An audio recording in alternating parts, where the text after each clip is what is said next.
Hello, this is Boxcast presented to you by One New Zone. My name is Brady, and today I'm here with Josh Hello. and Dom. Yo. Today we're going to be discuss. Do you want me to say it?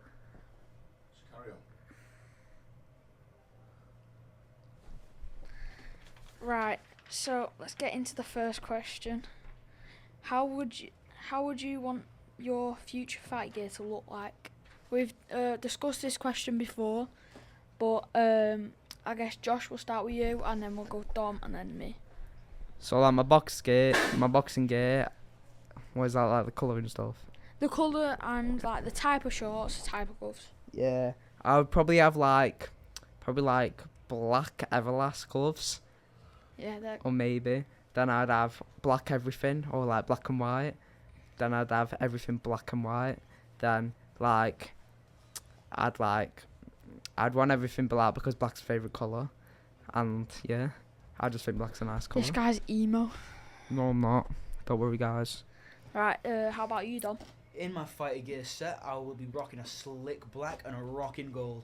Personally, you know that maybe a full set of Venom gear, but Also, I would happily go for a custom-made robe, but it's gotta be gold and black everything. Yeah, I'd like to add on to that because you don't nowadays, especially like a while back as well. You don't see much Venom in boxing.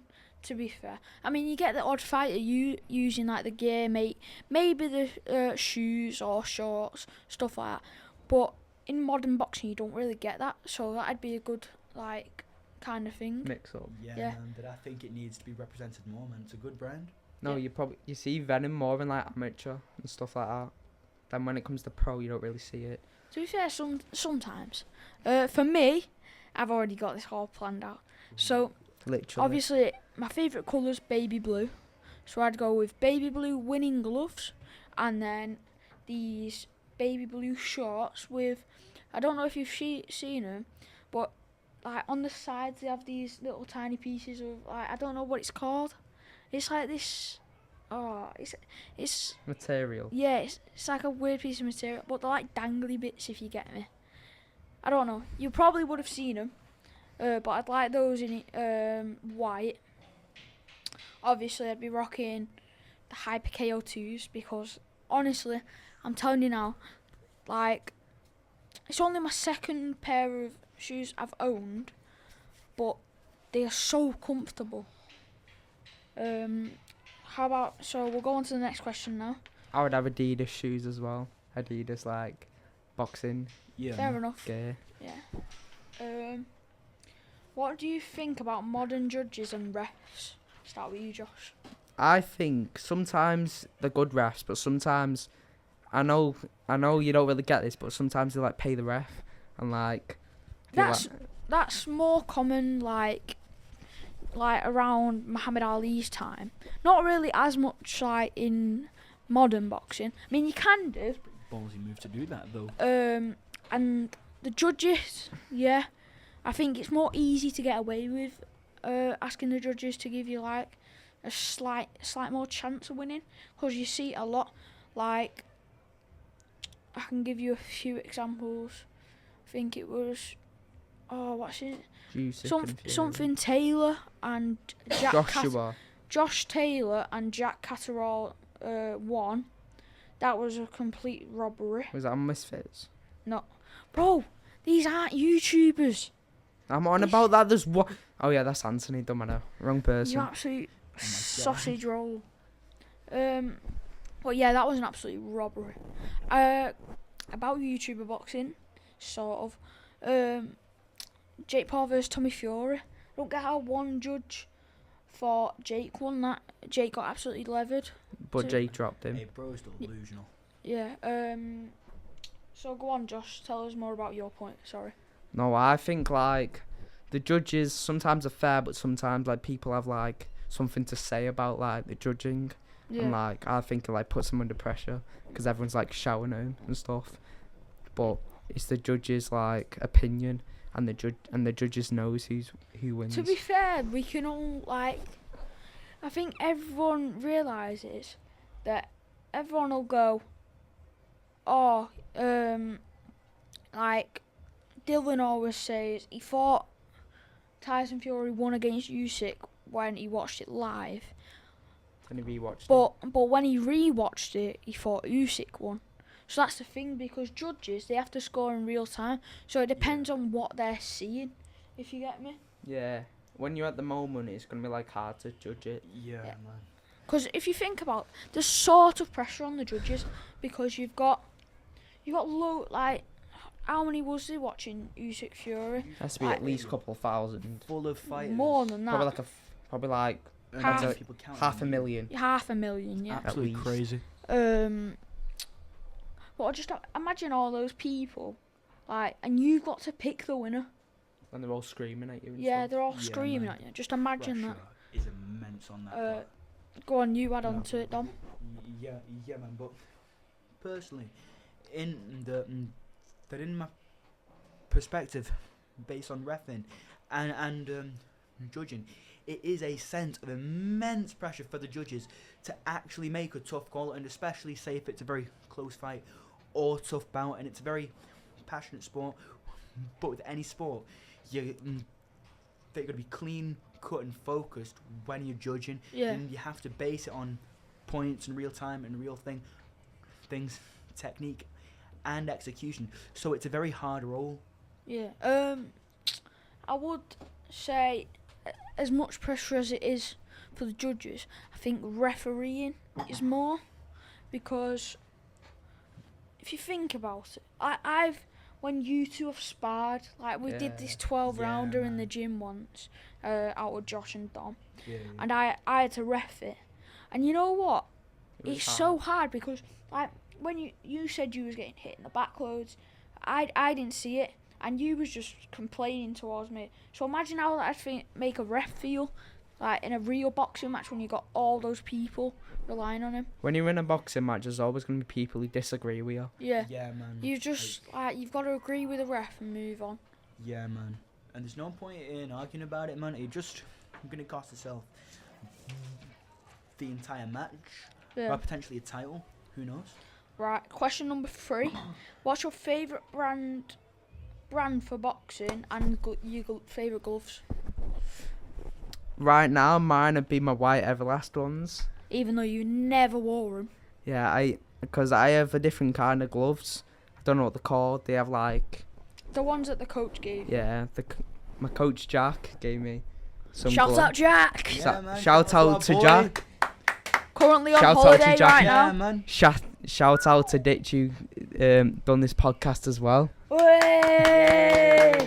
Yeah, and it'd be the white Everlast because they're white and they're nice, and I'd done my first ever boxing spar with him. No, you never. Well, a proper spar I did. No, fair enough. How about you, Dom? Nah, man. Damn, This Venom guy's guy just gonna through go on a and whole through, rant baby. of Venom. Trust me, man, because Venom, it's dope. It was my first ever set of gloves, and I'm always, man, I'm always rocking the 14 ounces gold and black, man. You never It's know locked though, in. like Gloves. you know, like you do know that when you go pro, sometimes man. they don't let you select your gloves; they just give you a pair of gloves. Yeah, I know, man. Then I'm fine, man. But I'm a little bit biased because Venom is like my first set, and also, man, because Yeah. it just looks good. Just buy Venom. Buy Venom gloves when you're older. I've already got a set. For me, it'd be winning, of course. You know, I go on about them a lot.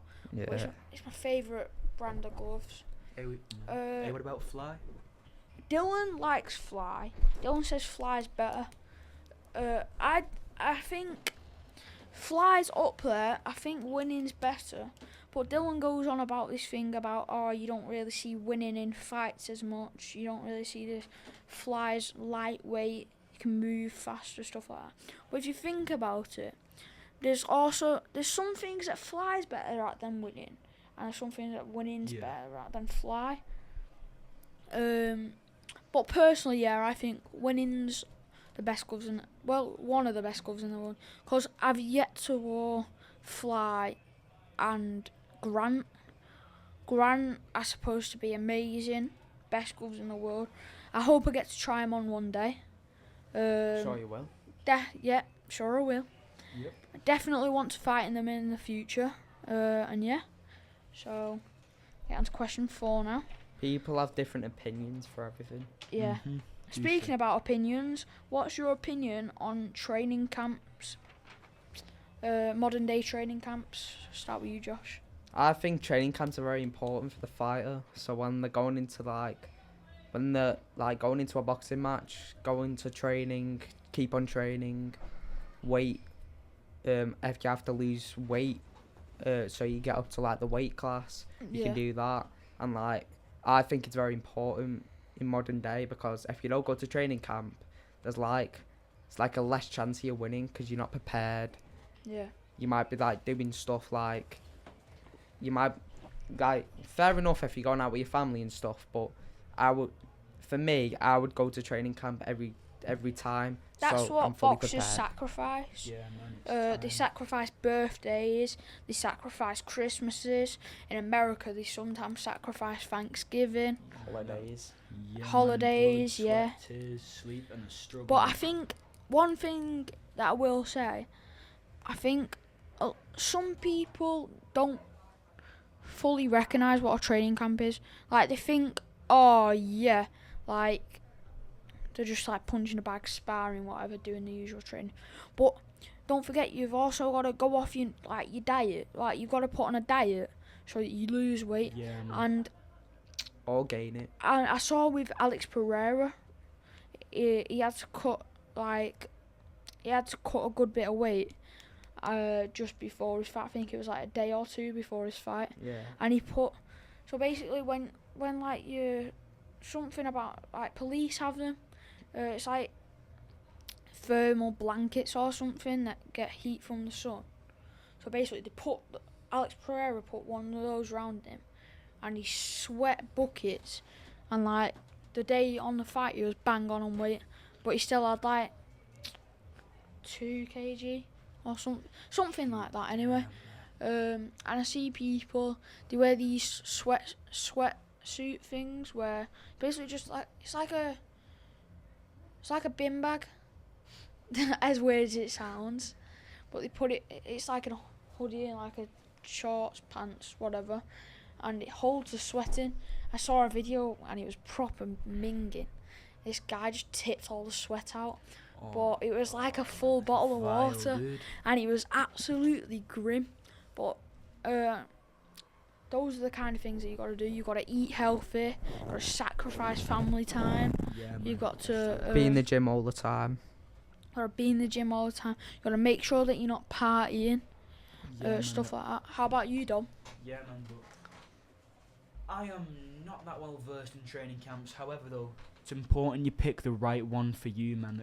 Because you could be training consistently and constantly, but they just might not have what you need. The right in order to coaches. grow Yeah, that's higher. one thing that you see, like, after a fighter's either took a loss or something, took a loss or a draw, they'll tend to switch trainers a bit, switch Yeah. coaches, switch gyms, stuff like that. It's not always the coach's fault though. It might be your fault. Yeah, It's all, that's one of the things as it's all well. about being flexible, though, in the boxing world, man. You just cannot stay to the same thing, man, because someone can find an opening and, man, and just take you out with it. Different Yeah. different coaches have like different like differences, similarities. They have like things that the other coach is better than, but they might. don't But the have. other coach might have like things that they're better than them at. Like, it all comes differently. Every Yeah. coach doesn't train the same. Right, we'll go on to question number 5 we're on now. I think we've mentioned this before, but what is your future walkout song for when you have your first professional fight? Either professional or amateur. Just say you have one for amateur, explain for that, and then say you have one for professional, say that. So I have 2.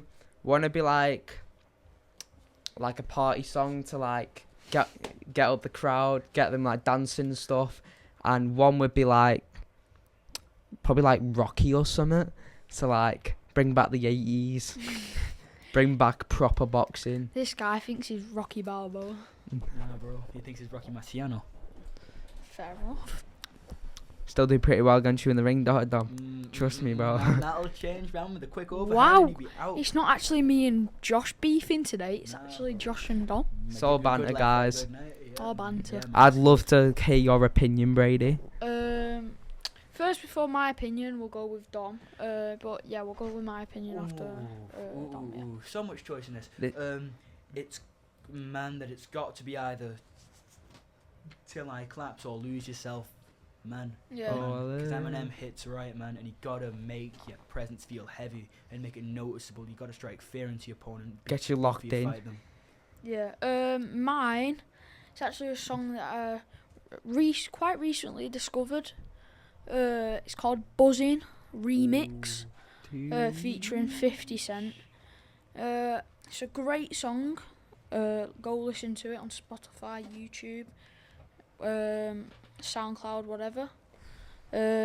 But yeah, I want to walk out to that. I was thinking of All of the Lights as well. That's a good walkout. But yeah, it's out of those two mostly. Yeah, we'll go on to the next question. How do you think it is going into fights for fighters? I'll give my first opinion. I think sometimes if it's like your first professional fight and like you don't really have that much experience with like the crowds and stuff, you might feel nervous, scared. You might feel ready. It's either with boxing, it's either make or break. Yeah. It's either you get really nervous and that might like affect your like Collapse under performance pressure. and lacks the pressure, or you might be feeling confident and ready. But if you're a bit nervous, that's completely fine. It will always It's happen to normal people. to be nervous, though. Man. That's the It's thing. a fight, bro. You're gonna be hitting each other left, right, front, and center, man. No matter if you're nervous or determined, right, the adrenaline is gonna be pumping constantly, and you either have to make use of it, so you make it, or you give into it and you break it, man. But one thing's for certain: even the most seasoned of fighters, when they fight, they always have some form of nerves, and that's all right. That's good. That'll drive you forward.